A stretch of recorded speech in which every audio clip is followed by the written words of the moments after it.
more, much to the chagrin of some of my parliamentary colleagues who try to say that they are the sunniest place in the UK. No, that is ours. My ambition with partners, important partners here today, my ambition is that we will be run on sun. And that is how I met Andy Durling 10 years ago and more. And there has been tremendous progress in this field in recent times. And the times, of course, absolutely call on us now to move towards energy that is more sustainable, energy that is more affordable. And of course, anyone watching the conflict still unfolding in Ukraine will understand that energy needs to be more secure.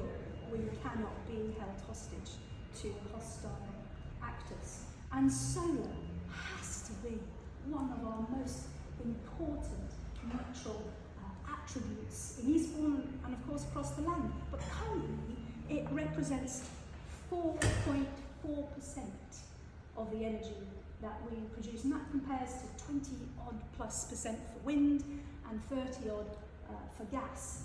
But estimates suggest that that 4.4% could be 10 to 15, and indeed the government has set its ambition at a 5-fold increase.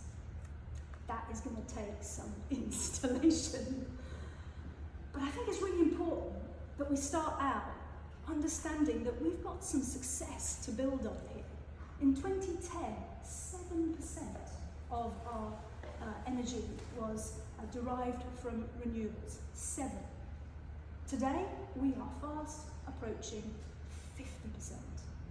And we're actually the only major economy where we have set as our ambition that net zero challenge. So we have a strong record and we've got good work to build on. Ever emerging innovation and ever changing legislative landscape too, with some very important work happening on local electricity.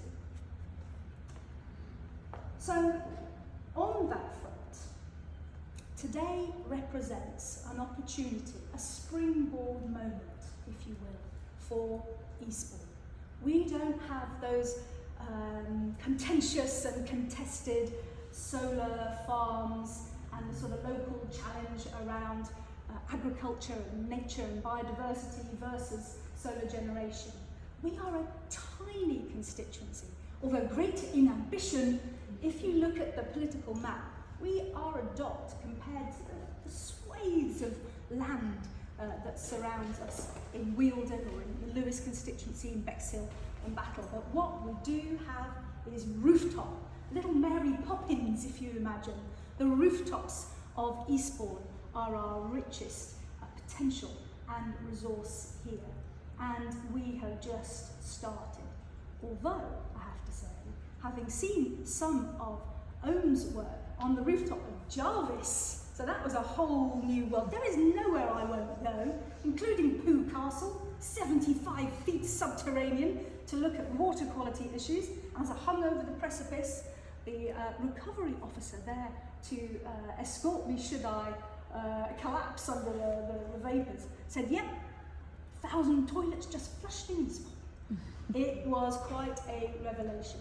But the rooftop at Jarvis was another revelation. As I looked at that array, you could just feel the kind of power. But as I stood there, admiring this very beautiful array, and there's something quite Art Deco about the work, I saw rooftop after rooftop after rooftop, naked, but ripe for solar. And that's where this day comes in, because we need to reach all in our community to do justice to the kind of support that's available, to do justice to the kind of opportunities that businesses will be creating for local jobs and local prosperity too. And it's very fitting that we meet here in this very new hub, in part funded by the Department for Education, because one of the main challenges for us around solar, because you'll hear lots about the benefits in the sessions to come, one of the main challenges and barriers is workforce. And that's where Jason and team and the college and team are going to step up, step in, and inspire and train that next generation workforce. Because if we're going to move at scale, we need to find those installers and those engineers and those trainers, and at pace, if we're to do justice to the task before us.